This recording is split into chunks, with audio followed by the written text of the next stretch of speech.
Last week we talked about preferences in tack. This week we talk about our tack setup.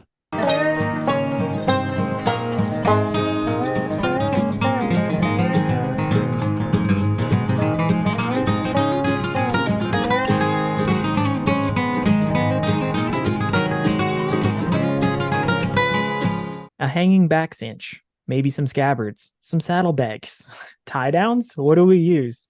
That's the question, and how do we use them? So I'll just throw that over to you. Well,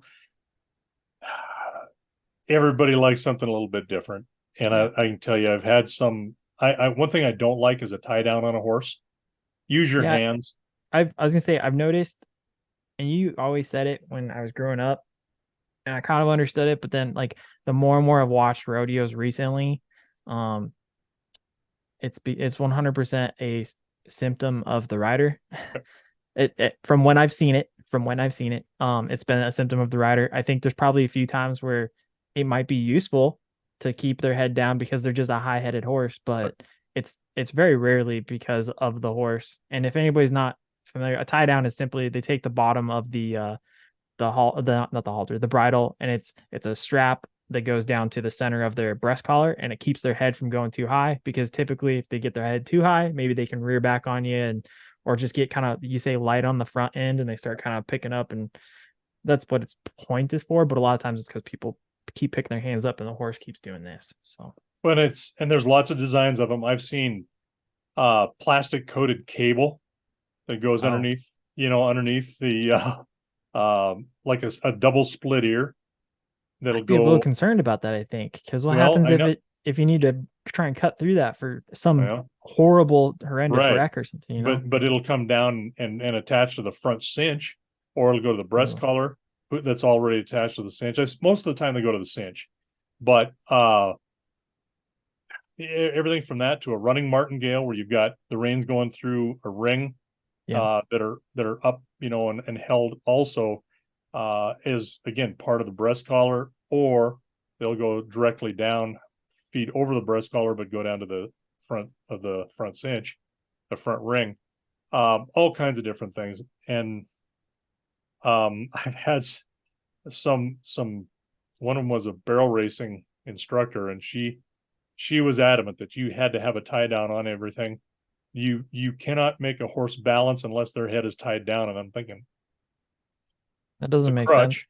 but okay. It's a crutch, but why don't you teach that horse to keep their head down by keeping Sure. your hands down? And so, but Well, and a lot of the balance that she's talking about, that would also be directly influenced by the rider and their body position. Yes. right. Yes, exactly. So a lot of times these are crutches, and people don't realize that they are influencing their horse to do something by something they are unconsciously doing. And And that's something that I've noticed too. I'm a horrible roper. Like, by no means do I say I am the greatest. I'm worse than dad, which dad's the worst in the world. I'm the worstest of the worst in the world. And I've noticed, even just naturally, when you're handling a rope, because you've got the reins in the same hand as the coils, you kind of have to pick your hands up a little bit. So you either got to give a little bit more rein, or if you've got a certain horse like us, love you to death, bet, but you got to keep a little bit tighter reins. And so you just know that you have to put your hands further out there and really make sure you drop them. Otherwise, right, I've noticed unintentionally, I start right, picking his head up because I'm trying to keep the coils from being all in the saddle horn and all that too. So you right. just have to know your body too.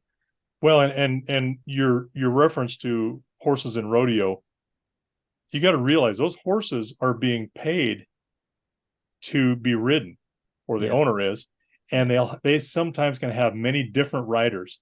Um, so if you watch those horses, those guys are ready and their hands are up, and that horse's head keeps coming up, up, up, up, and it's a reflection on that. And so you have a lot of different guys that aren't necessarily using their horse to its potential as a horse that is going to work. That horse's work, or their job, is to get them from the point of that chute to the back of a steer, to steer wrestle, for instance. And that's, Right. you'll see that a lot. Those guys aren't the greatest horsemen. They're using that as a tool because that's what has to happen.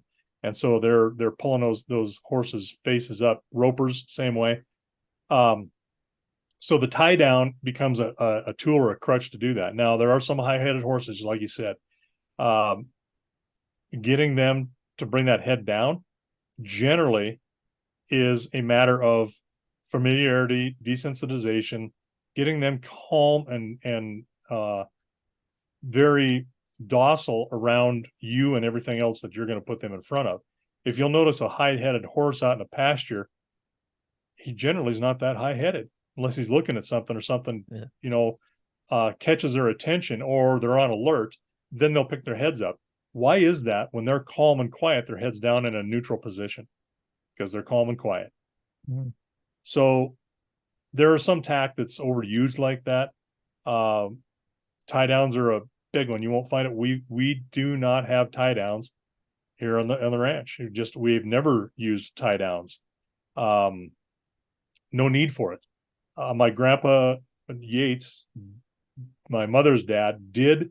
I saw him use a tie down on a horse that was brought to him as a problem that a number of people had tried to do something with him, and now you're fixing a problem who could be, exacerbated by other people who have problems. And I saw him use a tie down on a horse as a last resort.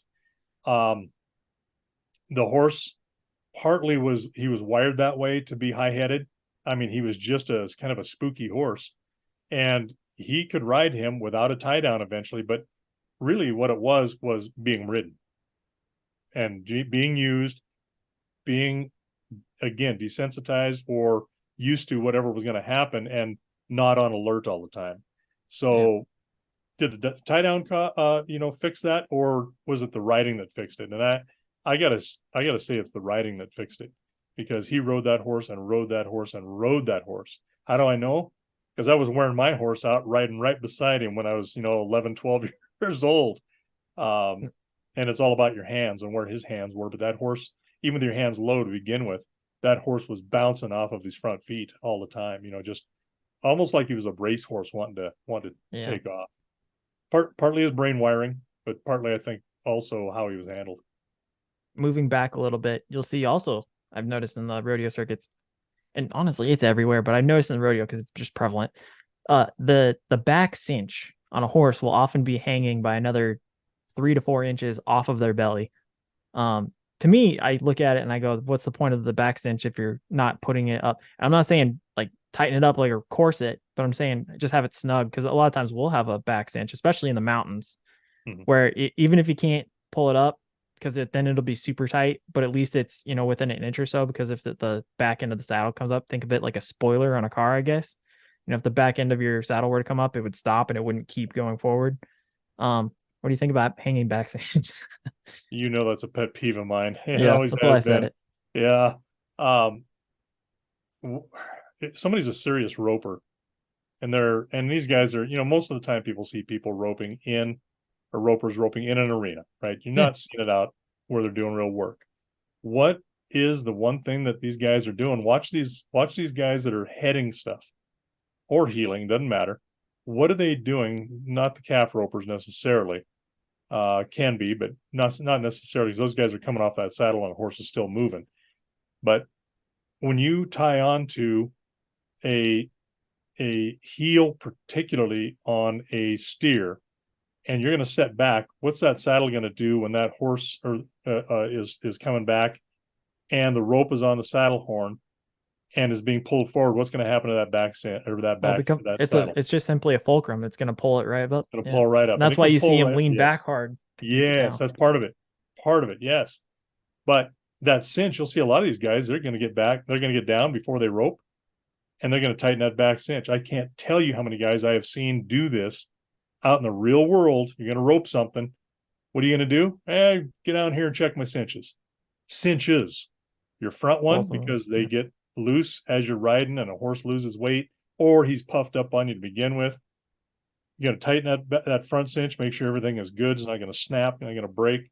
And then that back cinch gets tightened up as almost as tight or as tight as that front cinch is.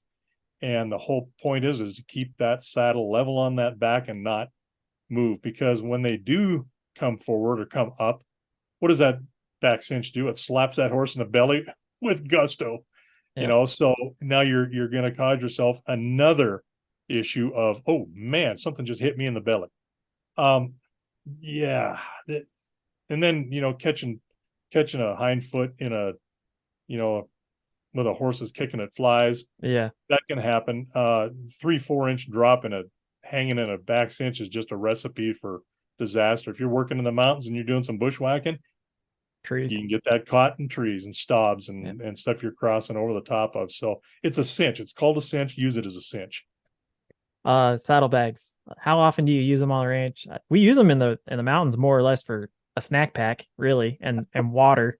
Yeah. Um, and then we'll do water with a water filtration system. That's Yeah. really all we put in there. It's not a lot of weight. People think you try and weigh that down with guns and ammo and an arsenal of things, but that's not what you do because it's right over the top of their kidneys. Right.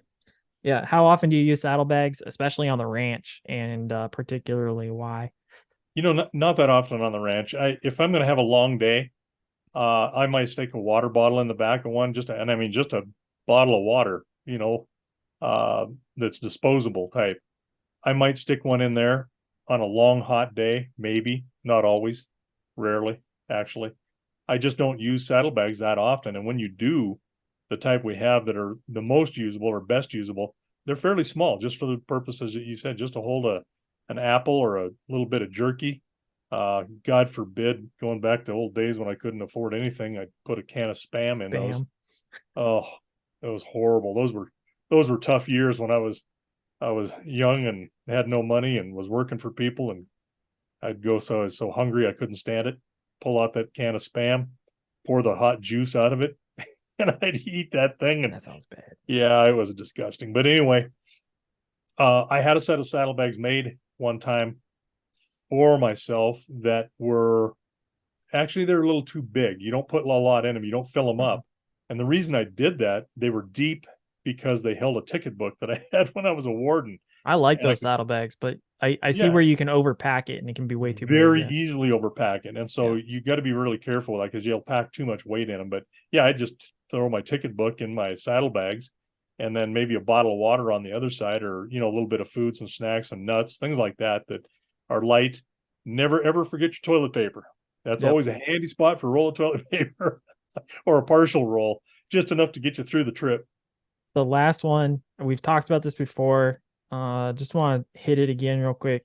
Scabbards. How Yeah. often do you throw a scabbard on there? How is the scabbard placed on the saddle? Because there's Western mythology there with thank you to Hollywood. So I'll just Yeah. give that to you.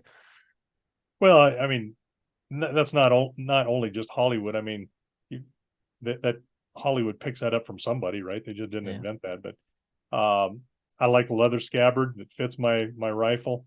I want that scabbard, especially with our scoped weapons now. I mean, Yeah. you can pack a 30-30 in a with no scope in a pretty small scabbard. It's a small carbine saddle gun, and lay that over the top of your uh, or in front of your cantle, really, and it straps through the gullet and then goes down underneath your leg and between you and the horse. And you get used to it. You don't feel it that much. You do feel it, but you get used to it.